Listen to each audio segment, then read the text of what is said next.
Assalamualaikum warahmatullahi wabarakatuh. Perkenalkan, nama saya Siti Halimatus Syadia. Saya salah satu mahasiswa dari Universitas Pancasakti Bekasi dengan nomor NIM 28921502999. Saya dari Prodi Manajemen dari Universitas Pancasakti Bekasi semester 3. Di sini saya akan membawakan sebuah materi untuk memenuhi ujian akhir semester dari mata kuliah Manajemen Keuangan oleh dosen pengampu yaitu Bapak Dermawan MM. Langsung saja ke materi yang akan kita bahas kali ini tentang rasio likuiditas, rasio solvabilitas, dan rasio aktivitas. Next, materi yang akan kita bahas pada kesempatan kali ini yaitu yang pertama ada pengertian dari tiga materi tersebut, tujuan dan kegunaan dari tiga materi tersebut, jenis-jenis dari tiga materi tersebut, metode atau rumus perhitungannya, dan yang terakhir, contoh soal atau studi kasus perhitungan ketiga materi tersebut. Kita ke materi yang pertama yaitu pengertian rasio likuiditas. Nah, di sini rasio likuiditas adalah sebuah rasio yang mampu menunjukkan kemampuan perusahaan untuk memenuhi kewajiban atau membayar hutang jangka pendeknya. Rasio ini dapat mengukur seberapa likuidnya suatu perusahaan, gambaran posisi keuangan kas, dan kemampuan perusahaan untuk melunasi atau membayar kewajiban hutang sesuai pada waktu yang sudah disepakati. Di sini tujuan dan manfaat rasio likuiditas. Yang pertama untuk mengukur kemampuan perusahaan membayar kewajiban atau utang yang jatuh tempo pada saat ditagih. Yang kedua untuk mengukur kemampuan perusahaan membayar kewajiban jangka pendek dengan aktiva lancar secara keseluruhan. Yang ketiga untuk mengukur kemampuan perusahaan membayar kewajiban jangka pendek dengan aktiva lancar tanpa memperhitungkan sediaan atau piutang. Yang keempat untuk mengukur atau membandingkan antara jumlah sediaan yang ada dengan modal kerja perusahaan. Yang kelima, untuk mengukur seberapa besar uang kas untuk membayar hutang. Yang keenam, sebagai alat perencanaan ke depan terutama yang berkaitan dengan perencanaan kas dan hutang. Dan yang terakhir adalah untuk melihat kondisi dan posisi likuiditas perusahaan dari waktu ke waktu. Langsung ke materi selanjutnya yaitu jenis-jenis rasio likuiditas. Yang pertama ada current ratio atau rasio lancar. Current ratio atau rasio lancar adalah rasio likuiditas paling sederhana untuk dihitung dan diinterpretasikan. Rasio lancar mengukur kemampuan perusahaan untuk melunasi kewajiban lancarnya dibayar dalam 1 tahun dengan total aset lancarnya seperti kas, piutang, dan persediaan. Semakin tinggi rasio, semakin baik posisi likuiditas perusahaan. Baris aset lancar dan kewajiban lancar dapat ditemukan pada neraca perusahaan. Rasio lancar didapat dengan cara membagi aset lancar dengan kewajiban lancar. Secara sederhana, rumus menghitung current ratio atau rasio lancar adalah sebagai berikut. Rasio lancar sama dengan aset lancar dibagi kewajiban lancar. Selanjutnya, jenis yang kedua adalah quick ratio atau rasio cepat. Quick ratio atau rasio cepat adalah rasio yang digunakan untuk menentukan bagaimana bisnis dapat melunasi kewajiban lancarnya dengan aset cepat atau aset yang paling liquid. Quick ratio ini juga dikenal sebagai asset test ratio. Aset cepat adalah aset lancar yang dapat dikonversi menjadi uang tunai dalam waktu 90 hari. Adapun yang tidak termasuk dalam aset cepat adalah surplus, inventory, dan biaya dibayar di muka atau private expenses. Rumus menghitung rasio likuiditas dengan quick ratio atau rasio cepat adalah sebagai berikut. Rasio cepat sama dengan uang tunai ditambah piutang ditambah surat berharga dibagi kewajiban lancar, atau aset lancar dikurangi inventaris dikurangi biaya dibayar muka dibagi kewajiban lancar.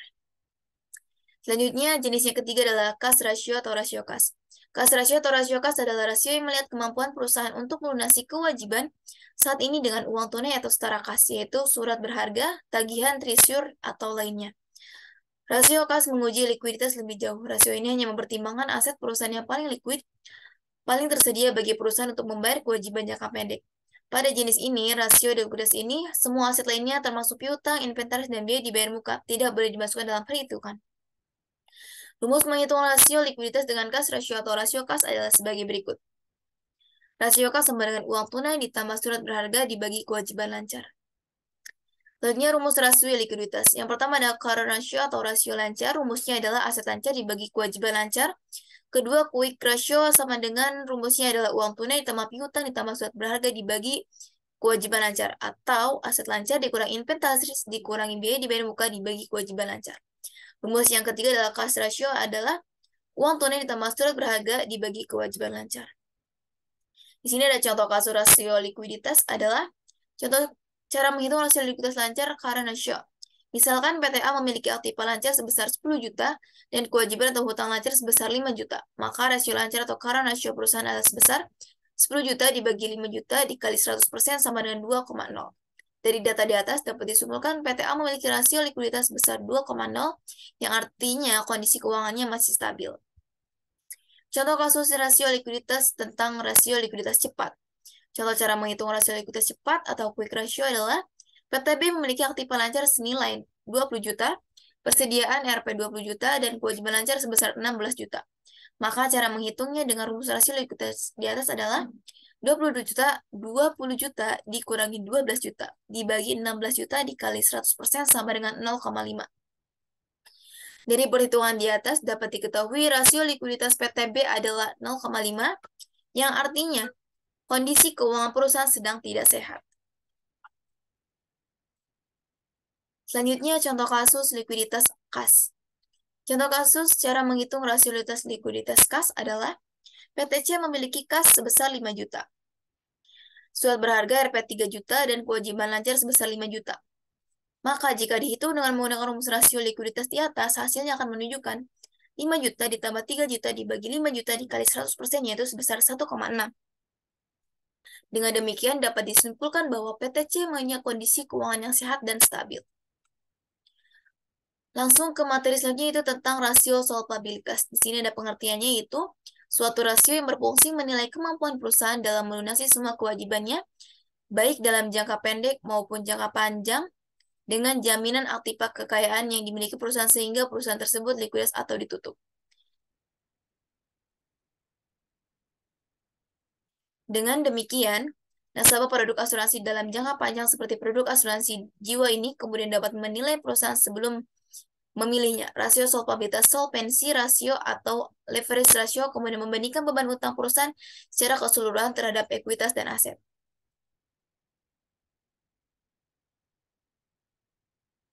Di sini tujuan dan manfaat rasio solvabilitas.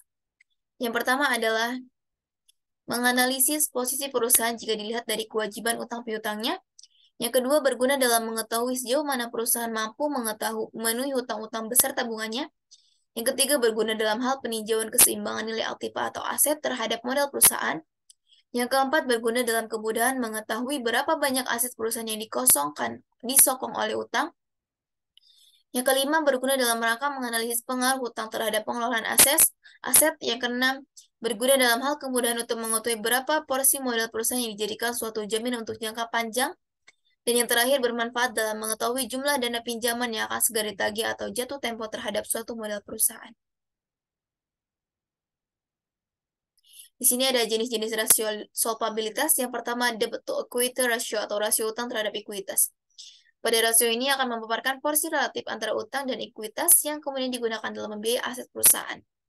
Debt to equity ratio atau debt to equity DER ini juga akan dibandingkan total ekuitas, equity, dan liabilitas. Jumlah utang sendiri tidak boleh lebih besar jumlahnya dibanding modal agar beban perusahaan tidak bertambah. Rumusnya, debt to equity ratio atau DER sama dengan total utang dibagi ekuitas atau modal dikali 100%. Jenis yang kedua adalah debit ratio atau rasio utang. Akan menilai seberapa besar perusahaan berpatokan pada utang dalam membiayai aset. Rasio ini juga akan membandingkan total utang liabilitas dengan total aset yang dimiliki. Aset dan ekuitas sendiri adalah dua hal yang berbeda. Jadi kita harus mengetahui terlebih dahulu tentang aset dan ekuitas, maka aset perusahaan sebagai sumber daya yang diperoleh dari kegiatan lain atau transaksi di masa lalu sehingga menjadi milik perusahaan. Rumusnya itu sama dengan rasio utang sama dengan total utang dibagi total aset dikali 100%. Contoh jenis yang ketiga yaitu times interest ratio. Rasio ini disebut juga sebagai interest coverage ratio yang kemudian akan mengukur kemampuan perusahaan dalam melunasi berbagai beban bunga hutang di masa yang akan datang. Rasio ini juga akan membandingkan antara bunga terhadap biaya bunga sesuai dengan prinsip akuntansi dan laba sebelum pajak. Rumusnya time interest ratio sama dengan laba sebelum pajak dan bunga dibagi beban bunga dikali 100%. Contoh kasus rasio solvabilitas adalah rumus solvabilitas untuk debit equity ratio sendiri sangat sederhana, diantaranya total hutang dibagi dengan total aset. Jika nilai DA rasio lebih dari 1,0, maka berarti solvabilitas perusahaan sedang berada dalam masalah. Contoh, PTA memiliki total kewajiban yang belum dibayarkan sebesar 207 miliar, dengan total aset yang ia miliki saat ini dengan sebesar 200 miliar. Dengan demikian, perhitungannya adalah rumus rasio solvabilitas DA sama dengan debit per aset. Solvabilitas debit per aset PTA sama dengan 207 miliar dibagi 200 miliar sama dengan 1,035. Jadi solvabilitas PTA adalah diantaranya 1,035, yang artinya memiliki kemampuan membayar kewajiban perusahaan di tahap ini bermasalah, walaupun dengan tingkat rendah. Contoh kasus rasio solvabilitas yang kedua adalah debit to equity ratio. Contohnya, pemilik PTB memiliki ekuitas di perusahaan sebesar 100 miliar dari total aset sebesar 250 miliar, yang artinya adalah 150 miliar didapat dari hutang. Sementara itu, kewajiban-kewajiban lainnya adalah di antaranya PTB di total sebesar 25 miliar. Maka dari segi debit per equity, PTB dengan rumus dari solvabilitas debit per equity sama dengan 150 miliar ditambah 25 miliar dibagi 100 miliar. Sama dengan 175 miliar dibagi 100 miliar sama dengan 1,75. Jadi rasio solvabilitas PTB adalah 1,75, yang artinya rasio jumlah ekuitas dan hutangnya masih berada di bawah ambang batas maksimal. Contoh yang ketiga adalah PTC dengan hutang sebesar 100 miliar, total ekuitasnya mencapai 150 miliar.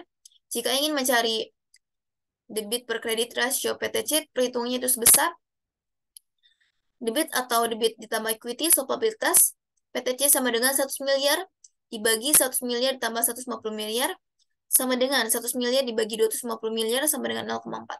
Ini artinya rasio utang PTC hanya 40% dari total kapitalisasi perusahaan. Sehingga PTC sendiri tergolong masih sehat dan baik dari segi solvabilitasnya. Oke, next. Selanjutnya adalah pengertian rasio aktivitas. Oke, pembahasan pertama yang selanjutnya adalah rasio aktivitas. Pengertiannya adalah istilah lain dari rasio aktivitas menurut Sherman 2015 adalah pemanfaatan aset perusahaan untuk menghasilkan profit, khususnya bagi shareholder yang telah mengeluarkan modal untuk membeli aset suatu perusahaan. Jika aset tidak dikelola dengan baik, akibatnya akan menimbulkan biaya beban dan menekan profit yang akan diperoleh. Begitu juga sebaliknya, aset yang digunakan secara efektif akan menghasilkan keuntungan optimal sehingga dapat mengontrol beban. Tujuan rasio aktivitas adalah yang pertama, menghitung lamanya perusahaan dalam menagih piutang ke kreditur selama satu periode. Yang kedua, untuk menghitung rata-rata hari dari penagihan hutang atau day of receivable. Yang ketiga, untuk menghitung beberapa hari rata-rata persediaan barang yang tersimpan di dalam gudang. Yang keempat adalah untuk mengukur berapa modal kerja yang berputar dalam satu periode. Yang kelima, mengukur perputaran aktiva tetap dalam satu periode. Dan yang terakhir, mengukur aktivitas perusahaan dalam penjualan. Manfaatnya yang pertama adalah dalam penafsiran kode decoding posisi keuangan perusahaan, penyederhanaan nomor akuntansi perusahaan, untuk menilai efisiensi operasi perusahaan, memberikan ide dalam aktivitas bisnis, melihat kinerja perusahaan dan bisnisnya, melihat aset bisnis perusahaan yang kuat, melihat titik lemah bisnis suatu perusahaan, melihat kerja bisnis dan prospek perusahaan di masa depan, dan investor dapat melihat data yang akurat dari hasil rasio aktivitas. Di sini ada jenis-jenis rasionya. Yang pertama, rasio perputaran total aset, mengukur aktivitas aset dan kemampuan perusahaan menghasilkan penjualan melalui asetnya. Rumusnya yaitu penjualan bersih dibagi total aset rata-rata. Pada intinya, semakin tinggi rasio ini, semakin baik bagi perusahaan karena ini berarti dapat menghasilkan lebih banyak penjualan dengan beberapa tingkat aset tertentu.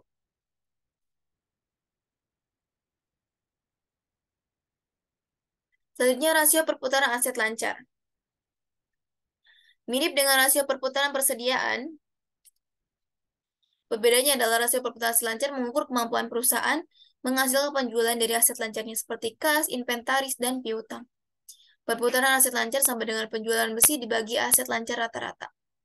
Nilai yang lebih besar rasio ini lebih disukai karena ini berarti jumlah kemampuan menghasilkan lebih banyak penjualan dari jumlah aset lancar tertentu. Jenis yang ketiga yaitu rasio perputaran modal kerja working capital turnover. Rumusnya penjualan sama dengan penjualan dibagi modal kerja rata-rata. Rasio ini mengukur jumlah uang tunai yang dibutuhkan untuk menghasilkan tingkat penjualan tertentu. Yang keempat, rasio perputaran piutang. Rumusnya yaitu penjualan bersih dibagi rata-rata piutang bersih. Hasil perhitungan ini dapat dijadikan dalam waktu per tahun atau dalam per hari. Yang kelima, rasio perputaran hutang.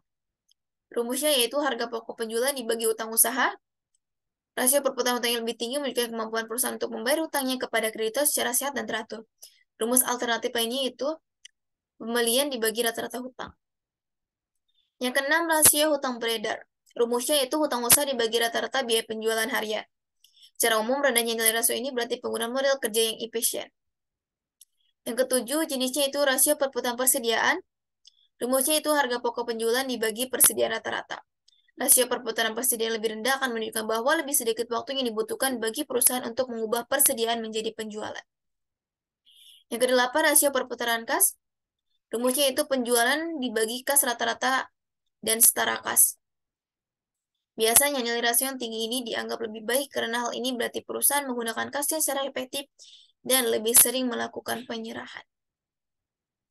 Yang kesembilan yaitu rasio siklus operasi. Siklus operasi adalah jumlah hari yang dibutuhkan oleh perusahaan untuk mengubah persediaannya menjadi uang tunai.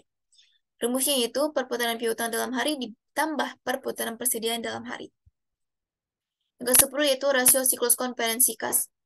Dengan rumus, periode konversi persediaan ditambah periode konversi piutang dikurangi periode konversi hutang. Contoh kasusnya itu, hitunglah rasio perputaran modal kerja perusahaan FGX di bawah ini. Penjualan bersih sebesar 500.000, aset lancar 1 juta, kreditor 750.000. Penjelasan, modal kerja 1 juta dikurangi 750.000 yaitu aset kreditor sama dengan 250.000. Rasio perputaran modal kerja, working capital turnover, 500.000 dibagi 250.000 sama dengan 2. Contoh kasus rasio aktivitas yang kedua yaitu perputaran persediaan. Persediaan awal sebesar 50.000, persediaan akhir 60.000, harga pokok penjualan 450.000, penjelasan, biaya barang yang dijual sebesar 50.000 ditambah 450.000 dikurangi 60.000 sama dengan 480.000, persediaan rata-rata sama dengan 50.000 ditambah 60.000 dibagi 2 sama dengan 55.000, rasio perputaran persediaan inventory turnover ratio yaitu 480.000 dibagi 55.000 sama dengan 8,73. Contoh yang ketiga yaitu aktivitas perputaran piutang. Debitur awal 64.000, debitur akhir 72.000, penjualan kredit sama dengan 800.000. Penjelasan, debitur rata-rata sama dengan 64.000 tambah 72.000 dibagi 2 sama dengan 68.000. Rasio perputaran piutang 800.000 dibagi 68.000 sama dengan 11,76. Di sini kesimpulan. Kesimpulan dari rasio likuiditas lancar. Dari data di atas dapat disimpulkan PTA memiliki rasio likuiditas sebesar 2,0 yang artinya kondisi keuangannya masih stabil. Rasio likuiditas cepat. Dari perhitungan di atas dapat diketahui rasio likuiditas PTB adalah 0,5 yang artinya kondisi keuangan perusahaan sedang tidak stabil. Yang ketiga, rasio likuiditas kas. Dengan demikian dapat disimpulkan bahwa PTC punya kondisi keuangan yang sehat dan stabil. Kesimpulan dari rasio solvabilitas. Debit to asset ratio, jadi solvabilitas PTA adalah diantaranya 1,035 yang artinya memiliki kemampuan membayar kewajiban perusahaan di tahap ini bermasalah walaupun dengan tingkat rendah. Yang kedua, debit to equity ratio, jadi rasio solvabilitas debit equity PTB adalah 1,75 yang artinya rasio jumlah ekuitas dan hutangnya masih berada di bawah ambang batas maksimal. Yang ketiga, debit to capital ratio, rasio hutang PTC hanya 40% dari total kapitalisasi perusahaan, sehingga PTC sendiri tergolong masih sehat dan baik dari segi solvabilitasnya. Kesimpulan soal rasio aktivitas. Yang pertama, rasio aktivitas perputaran modal kerja. Jadi pada RPMK ini merupakan nilai 2 yang artinya perputaran modal kerja dapat berjalan sebanyak 2 kali dan itu cukup untuk memenuhi kegiatan produksi namun harus ada peningkatan. Yang kedua, rasio aktivitas perputaran persediaan. Rata-rata industri 8,73 artinya menyimpan terlalu banyak persediaan, kelebihan persediaan, dan menunjukkan bahwa perusahaan tidak produktif dalam mengelola persediaan dan merupakan investasi dengan jumlah rendah. Kesimpulan yang ketiga, rasio aktivitas perputaran piutang. Hasil sama dengan 11,76 merupakan nilai yang baik bagi perusahaan di mana perusahaan dapat semakin cepat dan teratur dalam melakukan perputaran piutang dan operasional perusahaan akan lebih sehat dan baik. Mungkin itu saja yang dapat saya sampaikan. Kurang lebihnya saya mohon maaf. Wassalamualaikum warahmatullahi wabarakatuh.